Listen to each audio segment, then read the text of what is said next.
Tapi kali ini Aji akan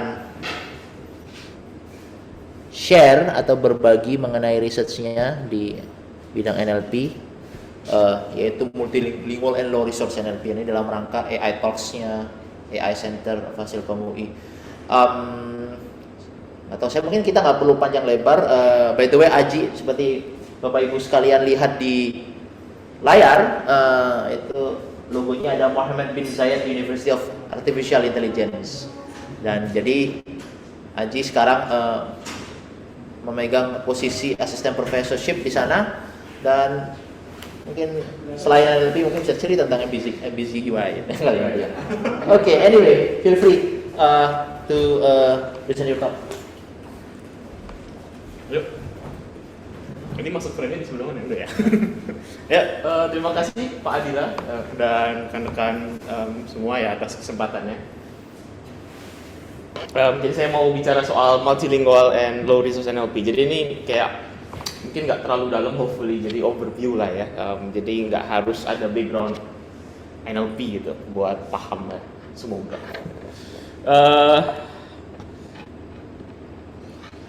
Background singkat, jadi ya dulu emang Fasilkom ya, lulusan Fasilkom, saya angkatan 2010, kemudian lanjut S2 di University of Edinburgh, habis itu juga S3 di tempat yang sama. Sebelum masuk ke akademia, sebetulnya saya berkelana di industri cukup lama gitu ya, pernah di Apple, Google, Amazon, yang lokal di KTAI juga pernah. Cuman terakhir memang shift balik ke akademia supaya bisa fokus riset. Oke, langsung aja ya. Oke, jadi AI berkembang sangat pesat. Bahkan buat yang nggak pernah main AI pun tiba-tiba jadi tahu AI ya, gara-gara ikutan lihat berita, lihat sosial media gitu. Apaan sih nih ChatGPT bisa nulis puisi gitu, bisa nyelesain tugas saya gitu. Bahkan kalau di computer vision juga ada ya, kayak tolong dong bikinin gambar Darth Vader naik sepeda gitu, atau bisa. Nah, jadi emang AI berkembang cukup pesat, terutama mungkin beberapa bulan belakangan begitu ya. Jadi setiap minggu mungkin ada Google ngeluarin ini, habis itu Meta ngeluarin itu lagi, habis itu OpenAI ngeluarin tandingan, habis itu Stanford ngeluarin apa. Jadi ngejarnya juga susah gitu. Nah, tapi kalau kita specifically ngomong NLP ya, jadi NLP kan teknologi bahasa, language processing begitu. Nah, kalau kita bicara NLP untuk bahasa Inggris memang cepet dia, dan teknologinya banyak gitu. Kita punya Google Translate, kita punya chatbot, text to speech, image ya kan. Yang tadi misalnya image itu kan meskipun fokus utamanya gambar, tetap dia punya komponen NLP gitu. Karena kan dia harus paham tuh, misalnya siapa naik sepeda begitu kan ada komponennya. Grammar, closed caption, automated gitu ya. Cuman masalahnya kan bahasa di dunia bukan cuma bahasa Inggris, ada bahasa lain gitu. Misalnya kita beralih ke bahasa Jepang, ada sekitar ratusan juta penutur gitu. Tiba-tiba teknologi yang tersedia untuk mereka berkurang pesat. Kita nggak bisa lagi nih generate gambar pakai bahasa Jepang gitu, karena most likely modelnya nggak terlalu, kalaupun bisa mungkin nggak serobas yang bahasa Inggris gitu. Grammar correction bahasa Jepang pun mungkin nggak sebagus itu. Chatbot bahasa Jepang, ya kan, ChatGPT bisa chatbot segala macam. Kalau kita bicara soal ChatGPT banyak tandingan lain, nggak? Kalau teman-teman ngikutin ada yang Stanford bikin tandingannya, Facebook bikin tandingannya, siapa bikin tandingannya, semuanya bahasa Inggris. Nah, ketika kita masuk ke bahasa Jepang, berkurang. Nah, lebih parahnya lagi misalnya bahasa Jawa. Ini kalau saya ngomong ini cuma beda satu huruf gitu. Kalau saya suka ditanya kamu bisa bahasa apa, saya bilang bisa Japanese. Oh, Japanese bukan. Oke, beda. Tapi sebetulnya jumlah populasinya nggak beda jauh. Tapi sekarang kita tanya, ada nggak teknologi NLP bahasa Jawa yang udah matang selain Google Translate? Nah, jadi di sini yang kita mau masuk ke sini ya, soalan NLP untuk low resource dan underrepresented language yang multilingual ini, fokusnya di sini gitu. Nah, kita bicara soal statistik. Jadi bahasa di dunia ada 7 ribuan sekian.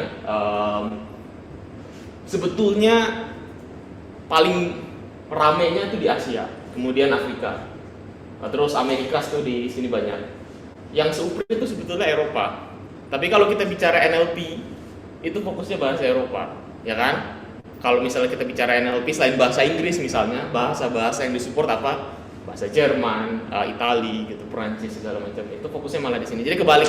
Padahal fokusnya di sini. Dan ini juga bukan cuma banyak secara angka, tapi juga banyak secara populasi, gitu kan? Penduduk Indonesia banyak, penduduk Cina banyak, India apalagi.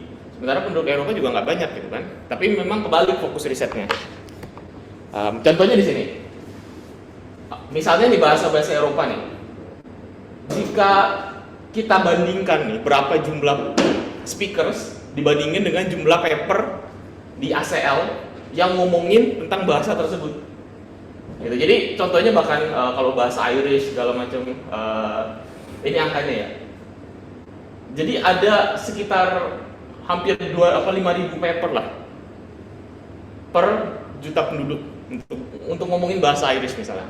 Sementara kalau bahasa Hausa atau Nigerian Pidgin itu 0, sekian. Gitu. Nah, studi yang serupa untuk bahasa Indonesia juga ada, gitu kan, yang biru-biru ini bahasa Eropa. Jadi makin banyak paper yang ngomongin bahasa biru-biru, sementara bahasa Indonesia lokal hampir nggak ada. Gitu.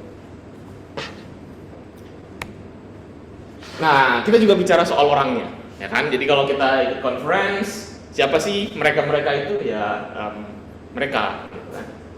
Bisa dilihat sini, ini dari jumlah paper yang disubmit di IMNLP. IMNLP ini salah satu venue yang salah satu yang paling populer lah untuk NLP.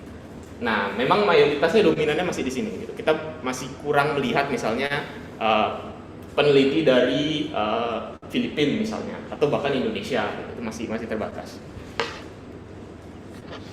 Nah, begitu pula soalan risetnya tadi ya. Jadi kalau kita bicara soal riset multilingual seperti ini nama-nama model NLP, itu fokusnya ke 2% bahasa doang. Ya, sementara bahasa-bahasa lainnya masih belum direpresentasikan. Masalah yang paling penting adalah jadinya datanya terbatas. Gitu. Jadi kalau kita bicara soal data nih, biasanya data yang paling banyak bahasa-bahasa tertentu, bahasa Inggris dan mayoritas bahasa Eropa.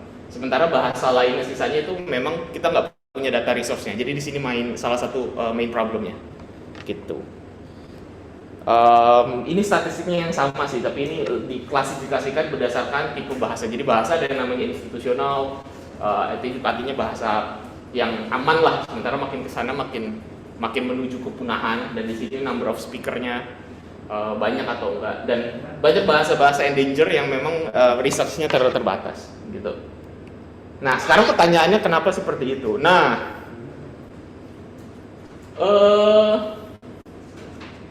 kalau kita mau riset kan, itu kan nggak murah ya. Kita butuh uang, kita butuh waktu. Nah, pemain research untuk NLP itu atau AI secara umum itu cukup didominasi oleh industri selain oleh akademia ya. Jadi kalau kita bicara soal perusahaan-perusahaan, itu mereka cukup bermain gitu. Bahkan teknologi-teknologi NLP yang sekarang dipakai itu juga mayoritas lahirnya dari mereka. Nah, ini butuh biaya. Dan menurut si Blasi ini, dia menemukan bahwa language yang disupport itu tergantung dengan economic factor. Jadi ketika seseorang atau suatu institusi mau riset NLP, maka ada faktor ekonominya juga gitu. Karena kan dia investasi. Ya nggak? Misalnya saya mau bikin NLP nih, oke, saya mau invest untuk teknologi bahasa Jerman atau bahasa Madura. Speakersnya kayaknya banyakkan bahasa Madura, saya nggak tahu. Ya, tapi kalau kita bicara soal decision making ya pasti akan ambil bahasa Jerman, gitu karena economic factor tadi. Makanya kenapa fokusnya tadi banyak bilang bahasa-bahasa Eropa. Kedua juga masalah speakers.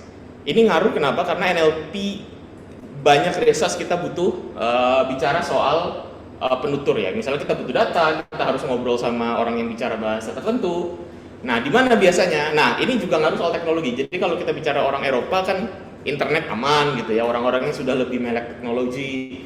Kemudian ini ada platform, mungkin kalau di Indonesia bahkan nggak terlalu familiar. Jadi ada Amazon Mechanical Turk, Upwork, Upon. Ini tempat di mana orang nge-freelance. Dan di sini banyak orang nge-freelance, salah satu skill yang dijual itu bahasa gitu. Oh, saya bisa bahasa Jerman, gitu. Saya bisa bantu translate atau saya bisa bantu anotasi data, itu bisa nyari di sini. Jadi kalau orang-orang mau research nih, saya mau research bahasa Jerman, saya nggak bisa bahasanya, saya bisa nyari orangnya di sini. Sekarang kalau saya mau nyari research, saya mau bahasa Madura, nyari di sini nggak ketemu, gitu. Di platform-platform ini nggak ketemu. Gimana saya nyari orang bahasa Madura kalau nggak punya kontak orang dalam, gitu kan, atau kontak kampus langsung.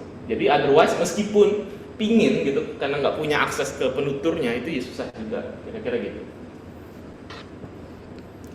Nah, tadi masalah utamanya adalah keterbatasan data gitu. Nah, sekarang gimana solusi atau apa sih yang biasa orang lakukan kalau NLP dengan konteks data yang terbatas? Ini mungkin kayak high level overview gitu. Yang paling populer itu yang kita sebut translate test sama translate train. Gitu. Jadi kita punya translate test dulu ya. Jadi kita punya data bahasa Inggris banyak nih, ya kan? Ya udah, data bahasa Indonesianya sedikit.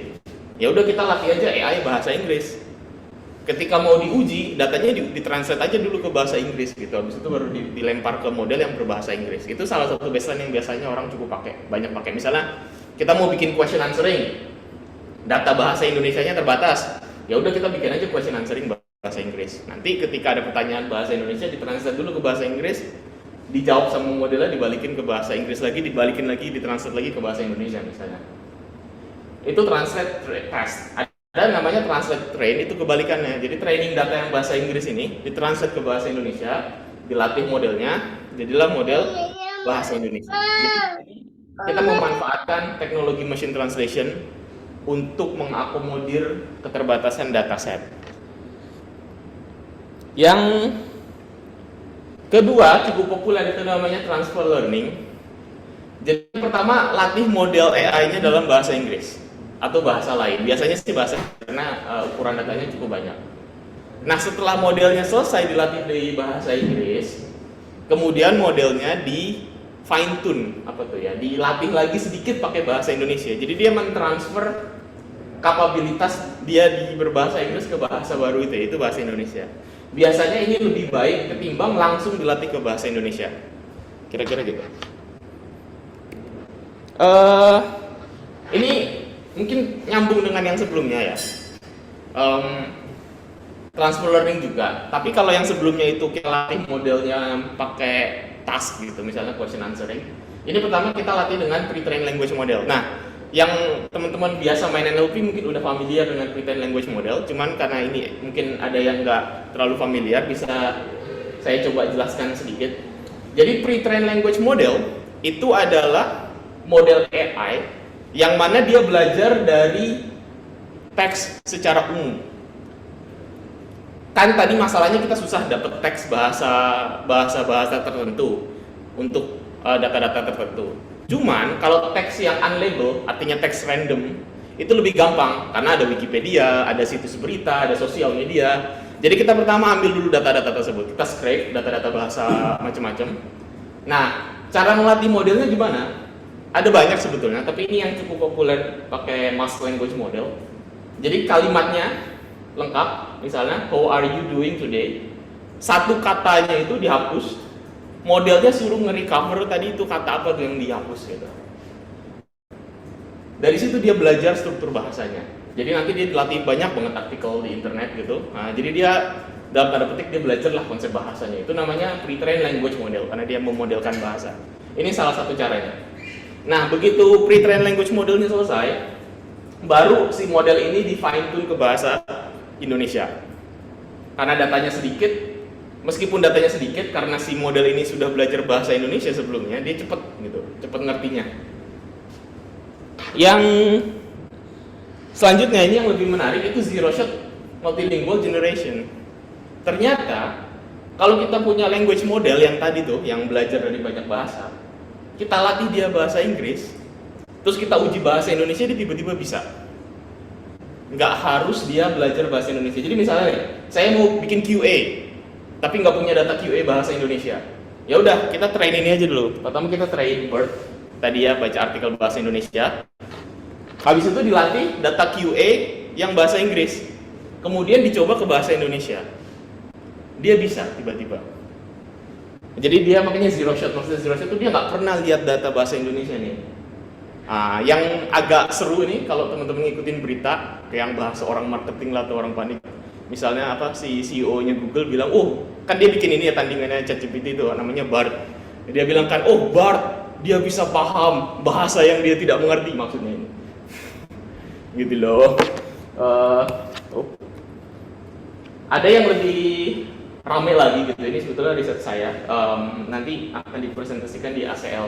Jadi multilingual multitask generation. Jadi language model kita train di banyak task sekaligus di berbagai macam bahasa, kemudian diujikan di banyak task lain dan bahasa lain yang mungkin dia juga nggak pernah lihat secara langsung gitu. Dan hasilnya ini 3, ini yang paling kiri nih, yang paling kanan ya. Ternyata dia bisa, misalnya natural language inference. Ini dia nggak pernah dilatih sama task ini, tiba-tiba bisa. Dan ini XNLI artinya dia task ini ada banyak bahasa sebetulnya, ada bahasa Indonesia, bahasa Tamil, Hindi kalau nggak salah dan lain-lain. Dan dia bisa. Gitu. Meskipun dia nggak pernah lihat NLI sebelumnya, mungkin dia pernah lihat bahasa Indonesia tapi purpose-nya lain. Misalnya dia pernah lihat QA bahasa Indonesia, tapi dia nggak pernah lihat NLI bahasa Indonesia, tapi dia bisa segala macam lah. Ini ada. Oke, jadi kita tadi udah kayak overview. Sebetulnya banyak cara lah untuk ngakalin nih, kita nggak punya training data, gimana caranya? Banyak cara ngakalinnya. Nah, apakah problemnya solve untuk low resource ini? Ternyata enggak juga. Karena kalau kita bicara multilingual itu bukan cuma masalah bahasa ya. Jadi kita nggak cuma ngomongin oh ini bahasa Indonesia, apa bahasa Inggrisnya, apa bahasa Indonesianya. Tapi kalau kita bicara multilingual, kita juga bicara aspek-aspek lain seperti culture atau budaya dan segala macam. Contoh, yang paling umum bikin dataset multilingual NLP itu ditranslate, ya kan? Mungkin yang teman-teman di sini research juga pakai Squad atau apa tadi saya ingin ngintip datanya ditranslate. Masalah nggak? Sebetulnya ada sedikit masalah. Misalnya contoh data QA, ini data QA saya lupa dari mana. Misalnya pertanyaan aslinya who is the winner of Super Bowl 2022? Ditranslate ke bahasa Indonesia. Siapa pemenang Super Bowl 2022? Masalahnya, kalian tahu Super Bowl nggak? Ternyata tahu, berarti salah. Salah ya saya nanya. Saya di Amerika soalnya. Nggak jadi dong. Tapi mayoritas orang Indonesia itu nggak penting Super Bowl. Yang dia tanya apa? Kapan 17-an gitulah. Kapan 17-nya 17-an ya? Salah. Apalah, intinya Super Bowl itu nggak sesuai konteks gitu. Atau misalnya sentimen nih, this task is as easy as making pancake. Kalau ditranslate tugas ini semudah membuat pancake, mungkin buat orang Indonesia susah bikin pancake karena nggak biasa, dia bisanya bikin nasi gitu. Jadi secara culture tidak nyambung ketika data itu ditranslate. Saya ada research yang nanti juga keluar di ACL, judulnya Culture Aware Multilingual NLP. Ini dari tadi ketutupan nggak? Bang Zip, dari Fasilkom. Fasilkom mana? Nih, UI. nih Culture Aware Multilingual NLP. Ini orangnya. Jadi gini, misalnya nih kalau kita native English speaker, kalau kita feeling happy, Jangan itu bilang kita tiba thinking warm sebentar atau cold. istilahnya ya. Kalau kita Bukan English kiri speaker, sharing itu biasanya session, warm. Karena misalnya this really warm my heart gitu kan, hati saya menjadi hangat. Cuman ternyata kalau kamu native English speaker, happiness itu sentimennya ada di cold, bukan di warm. Jadi kalau kita bilang coldness spreads in one's heart, itu ternyata bagi mereka happy. Cuman kalau kita baca kan berarti sedih banget ya nih orang ya gitu.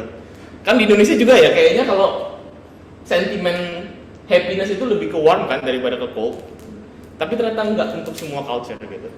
Di culture tertentu cold itu sentimennya lebih positif. Mungkin karena di sana Mungkin karena udah panas. terlalu panas. Iya, betul juga.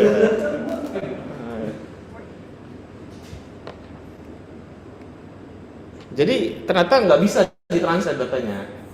Jadi kita pertama bikin semacam dataset yang mengcapture bukan cuma masalah culture ini ya, tapi juga masalah local reference di bahasa-bahasa tertentu gitu. Misalnya kalau bahasa Indonesia nih ada sekitar 6 bahasa kalau nggak salah. Bahasa Indonesia kita bilang misalnya rambutnya seperti bihun gitu. Maksudnya apa? Kalau orang bule mana kebayang gitu. Kalau kita kan oke. Rambutnya seperti bihun atau it was crispy like a dosa, itu nama makanan gitu kan. Kalau di bahasa Indonesia ada data lain, misalnya kita ngomongin Gatot Kaca, misalnya apalah segala macam, atau segede gaban gitu, apa maksudnya kan. Jadi ada banyak lokal konteks dan lokal reference yang lebih related lah sama culture masing-masing gitu. Dan mungkin nggak mau panjang lebar masuk detailnya, nanti kalau tertarik bisa baca papernya. Jadi kita ada namanya konsep shift gap. Jadi seberapa gap makin gede makin buruk gitu. Artinya misalnya bahasa Hindi ini konsep shift gapnya lumayan gede. Artinya tadi ya contoh yang tadi bahasa apa yang dingin dan panas itu, berarti si bahasa Inggris dan bahasa Hindi itu gap understanding-nya terlalu cukup besar gitu. Segala macam. Dan bukan tadi cuman masalah culture ya, kita juga ada soal dialek gitu. Misalnya tadi kita ngomongin satu bahasa Jawa. Bahasa Jawa itu sebetulnya kan cukup kompleks ya. Tapi kan kalau kita bicara peneliti luar, oh ini Google Translate support bahasa Jawa, atau OpenAI GPT-4 support bahasa Jawa. Pertanyaannya bahasa Jawa yang mana yang kalian support gitu. Kadang-kadang nggak terlalu detail. Contoh implikasinya misalnya. Ada model-model AI nih, ini ceritanya model AI ya, ada Lang ID, Fastext, CLD3. Jadi kita research di model-model tertentu dan kita sengaja bikin dataset bahasa Jawa berdasarkan 3 tempat nih ya, Jawa Barat, Jawa Timur, Jawa Tengah, sama ada gaya Ngoko sama Kromo. Ternyata model-model ini tuh cuman bagus di 2 ini doang, dia cuman bisa kerama East sama bahasa Ngoko yang sentral gitu, artinya bahasa-bahasa halus doang gitu. Ketika bahasa Jawanya mulai agak kasar atau mulai beda, model ini nggak jalan gitu. Kita juga bicara soal ada yang namanya code mixing. Ini kan fenomena yang cukup umum terutama di Indonesia ya. Jadi kalau kita ngomongnya bahasa Jaksel lah, kalau ngomong sehari-hari kan pasti mix gitu ya, dicampur ke bahasa Betawi, bahasa Jawa, bahasa Inggris, segala macam. Dan memang nggak bisa dipungkiri ini fenomena yang terjadi. Bukan cuma di Indonesia, tapi juga di negara-negara multicultural, multilingual yang lain ya, terutama misalnya Hindi. Di Arab juga orang suka nge-mix bahasa. Bahkan saking spesifiknya ternyata ada misalnya di daerah tertentu dia nge-mixnya 2 bahasa daerah, misalnya Jawa sama Madura di mix. Nah, ternyata model-model AI yang tadi, bahkan tadi nih yang Bloom Z ini yang tadi saya sebut nih, yang dia konon katanya multilingual dan dia bisa belajar bahasa yang dia nggak pernah training sebelumnya. Kita punya 2 jenis data nih, yang orange sama yang biru. Jadi yang ini datanya translation lah. Ini model size. Jadi makin gede AI kan biasanya makin pintar gitulah ya.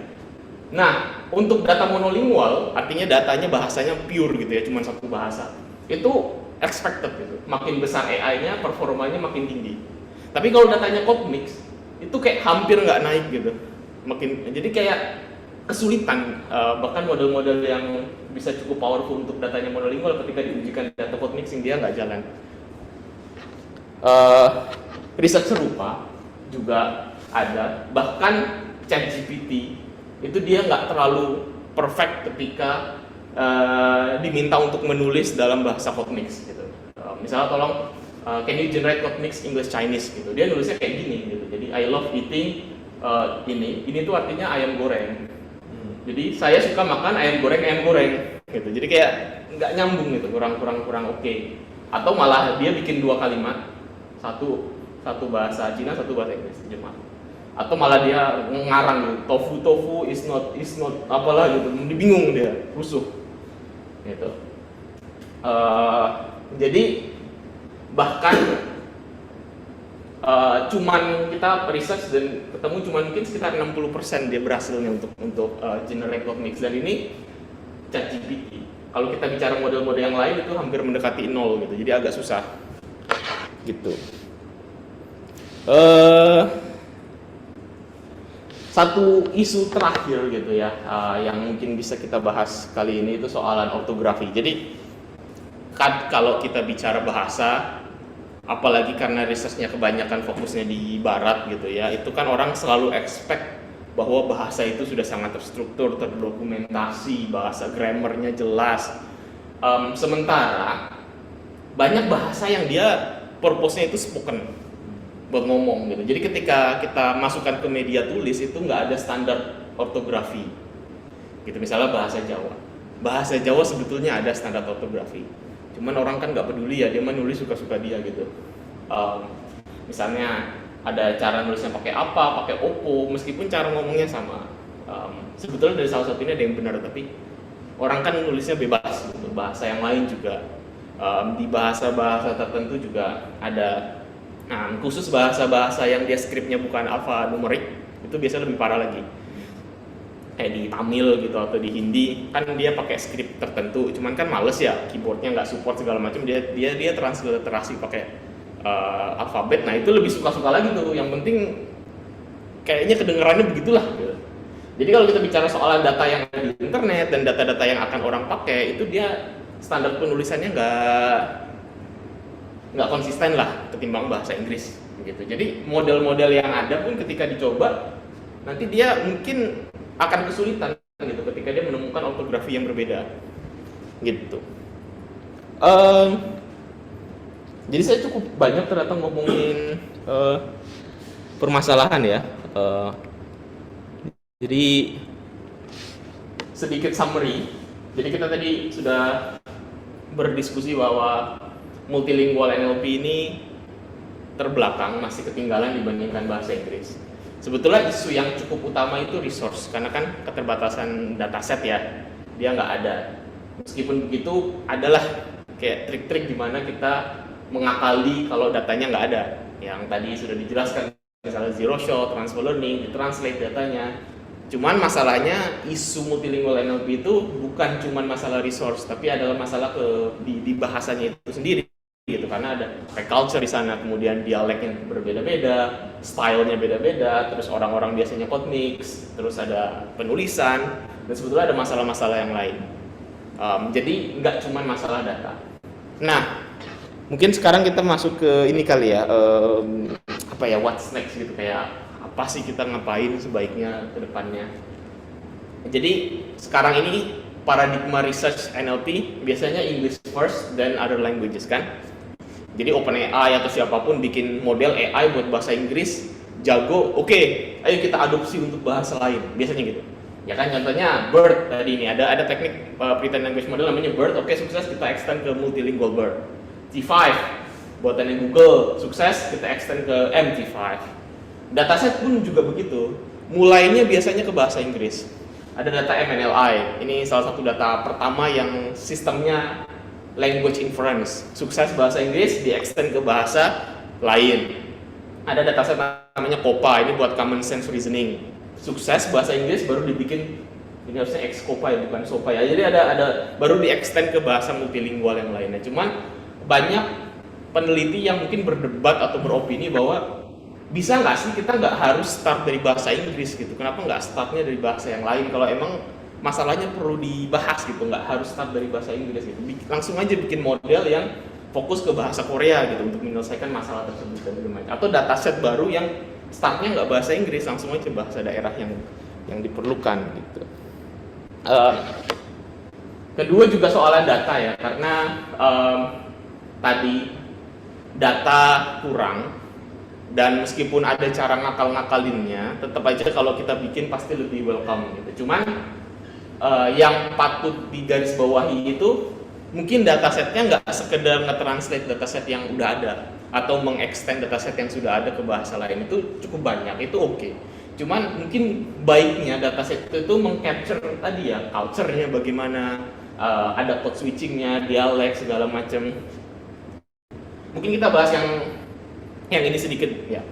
Dataset bahasa Indonesia kan nggak banyak, tapi adalah gitu.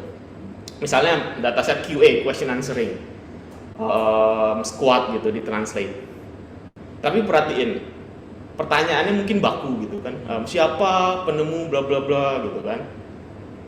In practice, orang Indonesia kan nanya, siapa sih tuh presiden gitu. Itu bisa nggak tuh handle? Datasetnya nggak ada yang gaya bahasanya jadi Jaksel, itu kita nggak ada, ya kan? Atau nanya yang urusan-urusan lokal kita nggak ada, ya kan? Berapa sih berat patung Pancoran gitu atau apalah gitu, itu nggak ada. Jadi cuman dataset yang English centric ditranslate aja gitu. Itu belum. Jadi kita butuh dataset yang memang benar-benar meng-capture bahasa kita dan culture kita gitu. Pakai bahasa code switching lah, pertanyaannya lokal dan segala macam.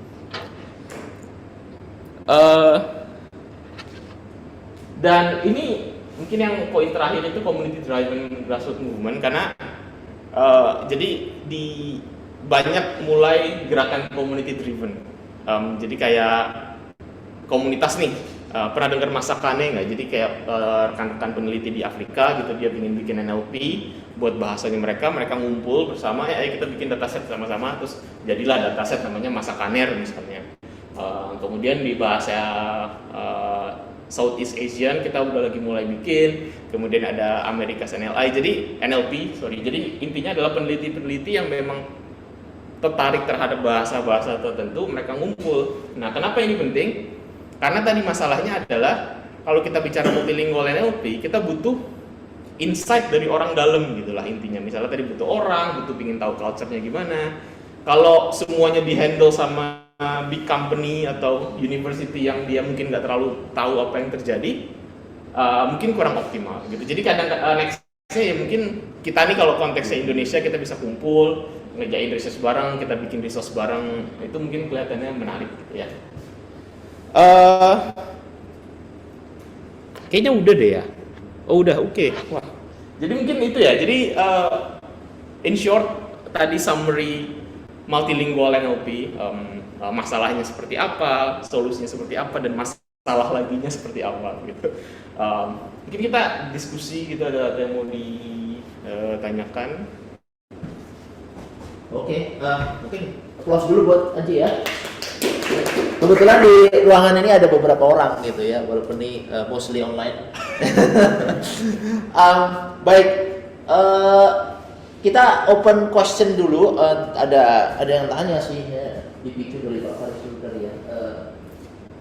Pertanyaannya adalah terkait dengan cultural difference yang muncul misalnya kayak di ChatGPT gitu ya kan.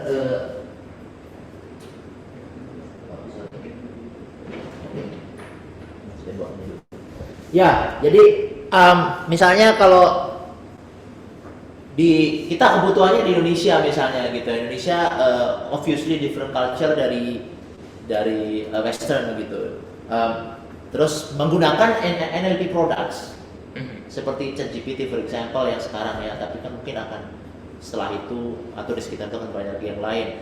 Dan NLP products ini sebagaimana disinggung tadi kan diproduce kebanyakan oleh industries, big companies yang western centric gitu. Nah, jadi efeknya itu mungkin bisa ada impact kalau orang menggunakan itu, kemudian jadi ada influence yang sebenarnya outside dari culture-nya. Nah, itu gimana kita deal dengan itu? Apakah itu sesuatu yang memang kita nggak bisa hindari gitu ya, atau bagaimana? Itu ada bahasannya sebetulnya. Sayangnya saya nggak terlalu expert soal ini, maksudnya ke ethical NLP, dan memang iya seperti itu gitu loh.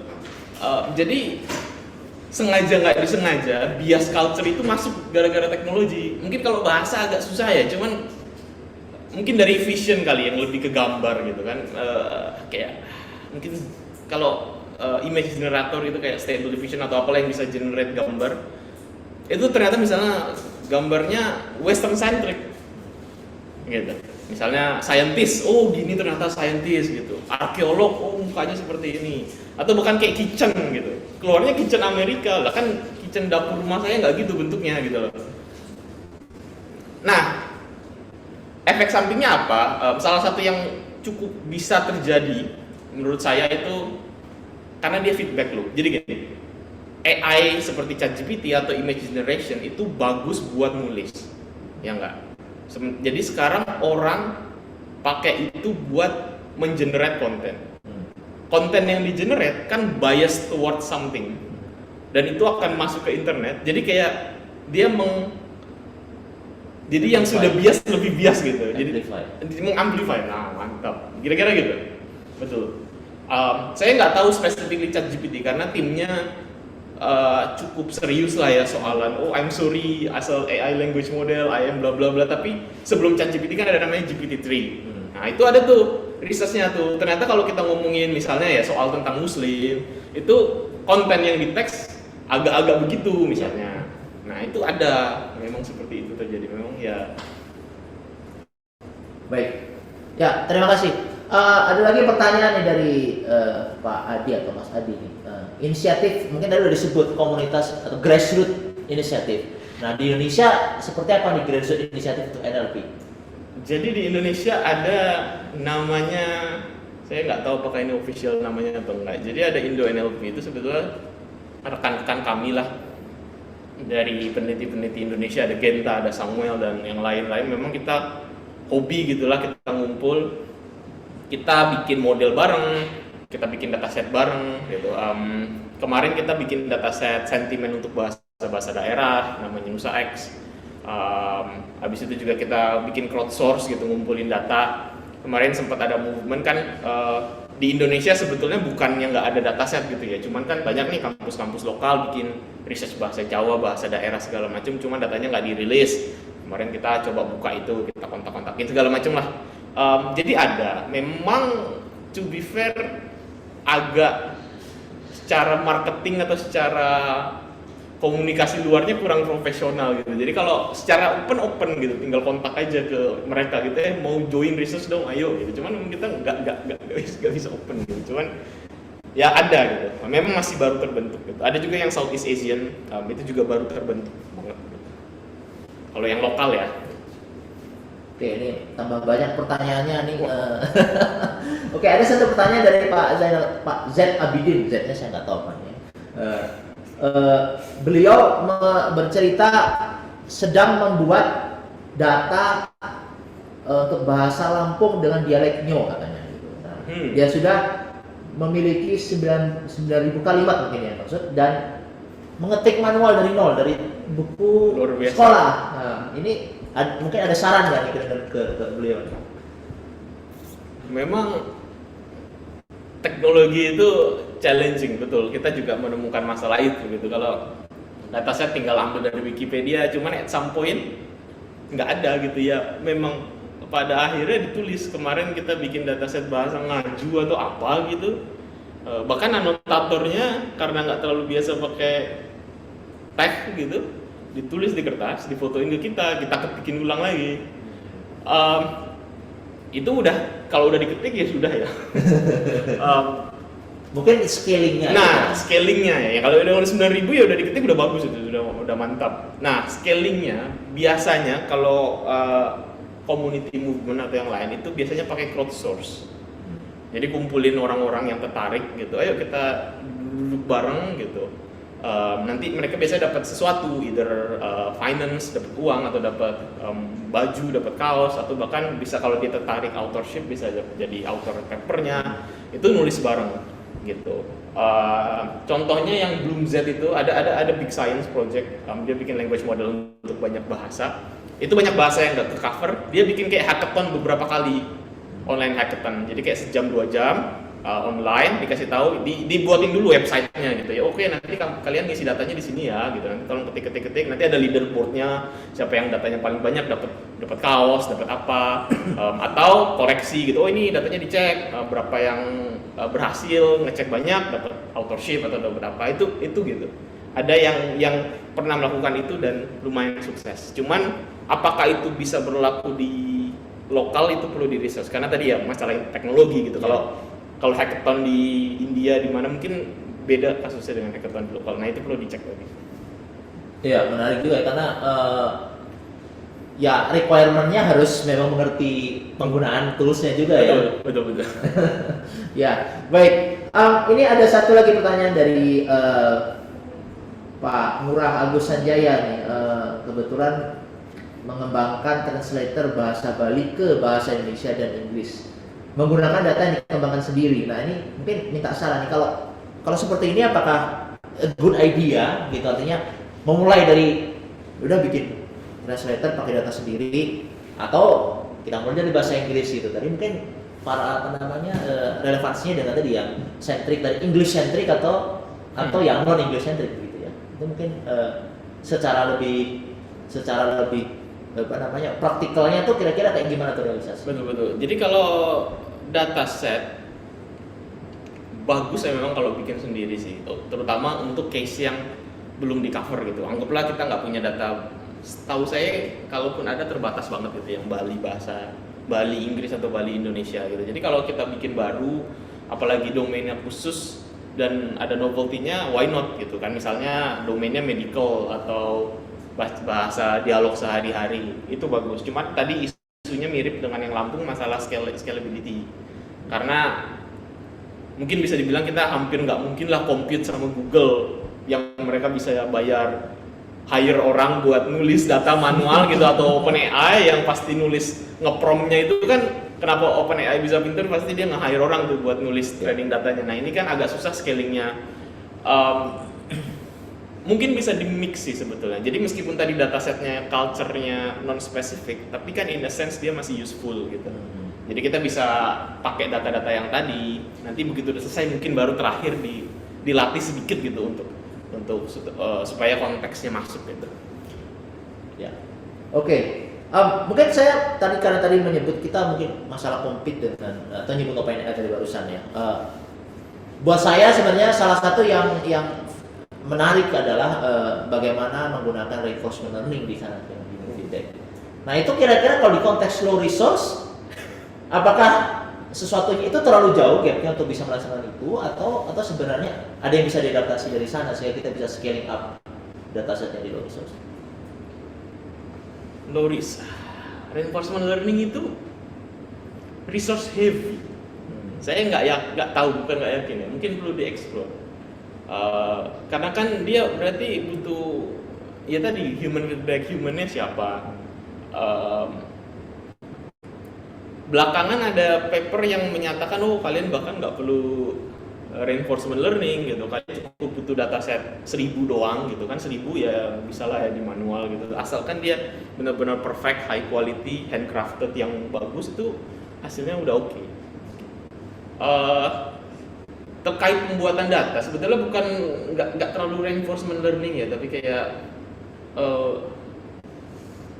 kayak kurikulum learning begitu.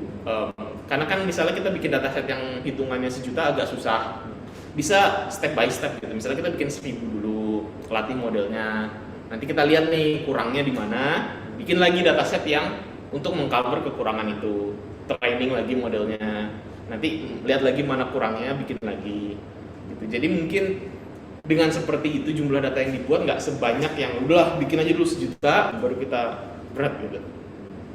Ada opsi seperti itu, bisa juga. Ya. Oke. Kita mungkin masih ada waktu sedikit. Ada pertanyaan nih dari Pak Denny. Mungkin lebih ini ya, lebih yang lebih mendasar barangkali ya. Menggunakan pre-train model. Sekarang udah banyak pre-train model, banyak sekali. Walaupun tadi ketika bicara multilingual, sebenarnya tadi multilingual ini betul dibanding 2% tadi itu ya.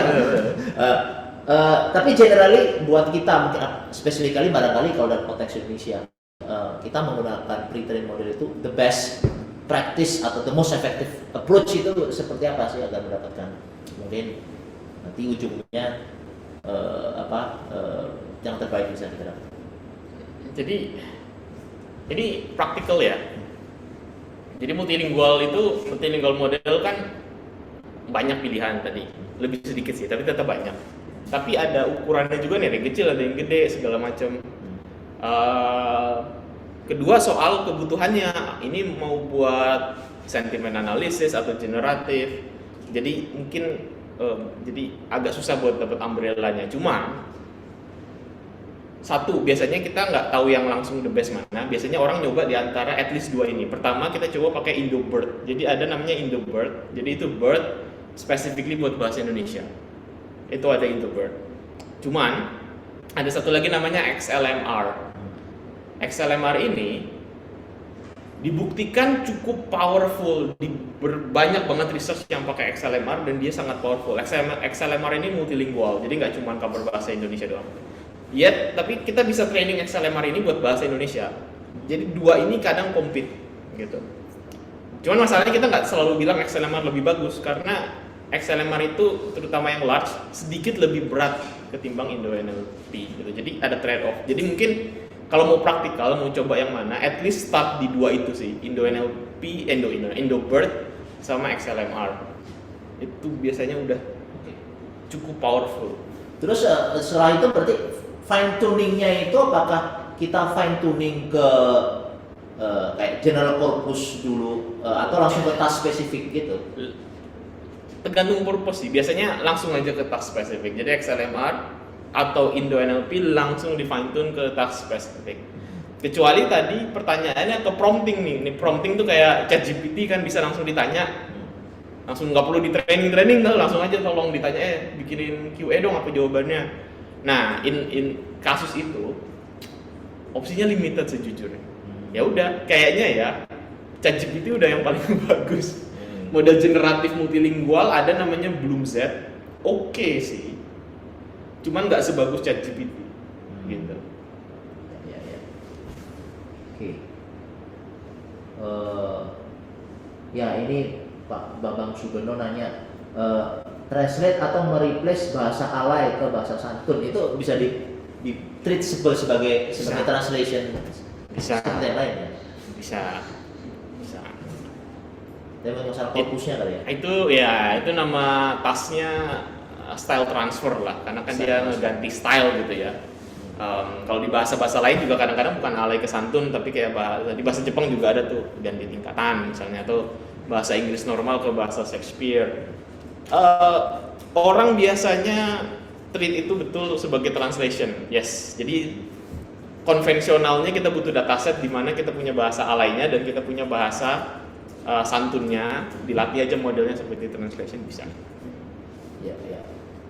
Oke, mungkin ini terakhir kali ya. Ini ada satu pertanyaan tadi masih terlewat, tapi saya ada yang bertanya begini. Ini terkait dengan saya mencoba bertanya. Ini maksudnya mengenerate bahasa daerah, tapi barangkali lebih konteksnya barangkali seperti ini, lebih ke apa? Resource yang sedikit dan low budget. Nah, kalau low budget ini kayaknya susah ya. Iya begitu lah. Kadang-kadang memang budgetnya terbatas. Apa tadi pertanyaannya? Pertanyaannya lebih ke metode mungkin yang doable kali ya, bagi misalnya teman-teman di daerah mereka ingin getting started, yang tidak punya cuma mungkin kamus ya. So the best way gimana kira-kira buat mereka? Jadi memang kalau budget ini memang pada akhirnya harus di trade off ya. agak susah, memang betul sekali. Kalau budgetnya uang susah, bisa di switch jadi waktu gitu. Kalau punya akses ke kampus, jadi kita bisa utilize itu. Nggak tahu ya ini yang menanya apakah dosen atau apa. Biasanya kalau punya akses ke kampus, bisa manfaatkan the power of mahasiswa. Suruh aja mahasiswanya nanya apa mau bikin artikel segala macam. Misalnya ada research yang membangun korpus di bahasa-bahasa daerah yang bahkan mereka nggak punya Wikipedia. Kan biasanya kan tinggal ngambil Wikipedia tuh, at very least startnya tuh cari aja di Wikipedia. Kalau nggak ada, cari aja di mana. Nah kalau nggak ada sama sekali, ada research yang itu kita bikin sendiri dengan bertanya gitu. Misalnya tolong dong ceritain hobi kamu di bahasa X, atau tolong dong ceritain pengalaman asik sebulan lalu atau setahun lalu. Jadi kayak pertanyaan sehari-hari ditulis. Atau bahkan kalau mau lebih natural diajak chatting, nanti recordnya diambil, itu ada. Atau kayak ambil speech itu juga bisa, nanti di transcribe. Atau ya mahasiswa. Jadi waktu kita bikin korpus NLI, Indo NLI, salah satunya itu juga kita sebetulnya nyuruh the power of mahasiswa gitu, bikin beberapa examples. Crowdsourcing skala kecil ya. Crowdsourcing ya. Iya. Ya, tadi ketika saya bilang pertanyaan terakhir, ternyata langsung nambah pertanyaan. Sebenarnya kita dari sisi waktu masih ada ya 5-7 menit lah ya. Mungkin yang saya mau ngaret pertama adalah apakah bisa kita translate ke bahasa misalnya bahasa Lampung, bahasa Bali gitu, modelnya ya berarti ya, tanpa modelnya. Tapi tadi kan dikasih contoh yang bahasa Inggris, terus dites ke bahasa Indonesia dia bisa gitu. Bisa. Nah, itu seberapa jauh sih? Sebenarnya pertanyaan kalau saya coba kembangkan, seberapa jauh sih? Apakah target bahasanya ini ada kondisi tertentu? Apakah semua misalnya bahasa daerah misalnya bisa dibikin seperti itu? Sebetulnya pertanyaannya bagus karena caveatnya itu asumsinya model penerjemahnya bagus. So kalau model penerjemahnya nggak bagus, agak susah memang.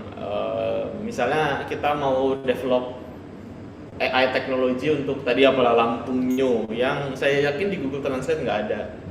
Ya sudah, opsi translate train itu sebetulnya sudah langsung coret, langsung udah bisa gitu.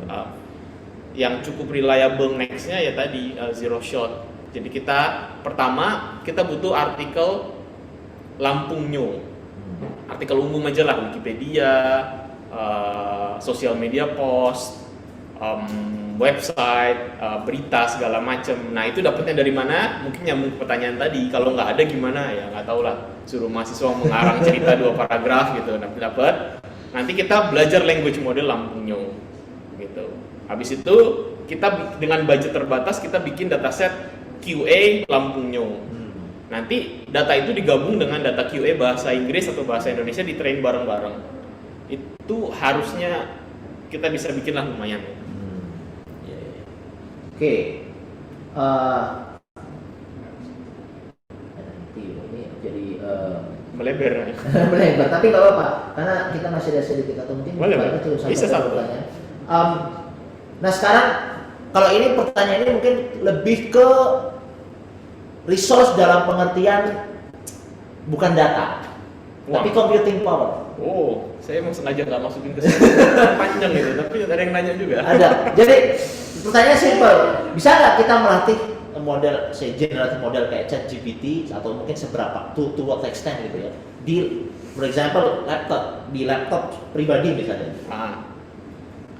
Jadi fokus riset saya low resource multilingual. Sebetulnya itu koin kebaliknya itu adalah low compute. Cuman saya nggak masukin karena itu panjang. Ada yang nanya juga. Bisa, itu bisa.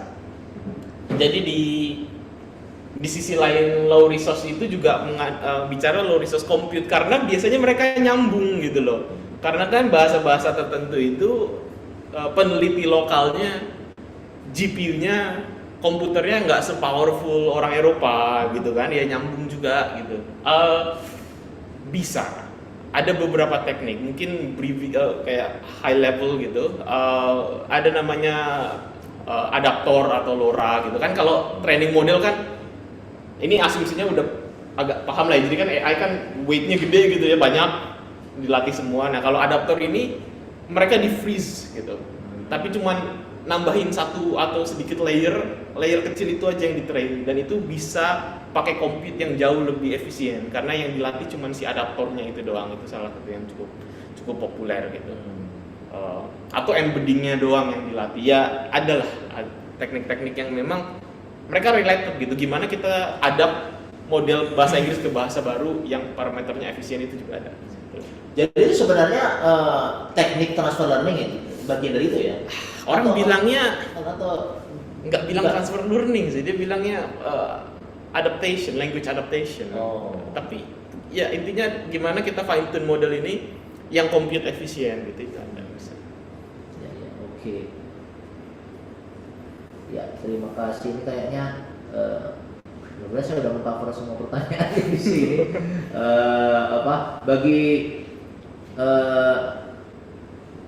Ini kalau ini praktikal ya, bagaimana meningkatkan akurasi transfer learning dirasa kurang dari 50%. Ini kayaknya praktikal banget nih ya. Cukup praktikal dan harus dilihat. Harus dilihat kasusnya. Harus case by case itu, betul. Barangkali itu jawaban singkatnya begitu nih Bu Nur Rahmawati. Mesti dilihat datanya dulu ya gitu. Oke, baik. Kita ya sudah barangkali sudah almost at the end ya.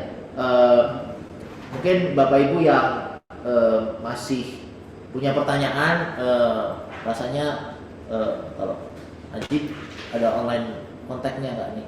Saya nggak tulis ya. Ada tulis. Nama saya alham.fikri. Terus ini ya @mbzuai.ae gitu. Ya. Nah itu bisa dikontak. Tentunya always looking for collaboration lah. Oh Ya. itu betul. Ya, oke. Demikian Bapak Ibu semua acara hari ini. Senang sekali karena pertanyaannya banyak gitu, karena belum tentu biasanya banyak. Dan mudah-mudahan bisa menambah khazanah pengetahuan yang dimiliki. Tapi beyond itu rasanya kalau ada opportunity untuk collaboration, kita di Indonesia, kita ini penuturnya ratusan juta, tapi in terms of resource barangkali Betul. jauh sekali daripada bahasa Inggris gitu, dan rasanya itu effort nggak mungkin satu orang atau sedikit orang, masih banyak gitu. Jadi akan sangat baik kalau ada collaborations, dan kebetulan di UI juga sama lah gitu, ada grup juga dan kita involve gitu.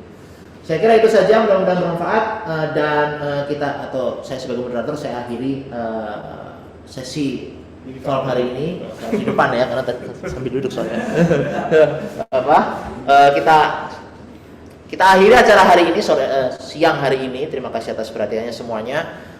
Mudah-mudahan bermanfaat, dan mohon maaf kalau ada kekurangan. Kita bisa ketemu lagi insya Allah di lain kesempatan di next AI Talks ya, Pak Faris ya namanya. Oke.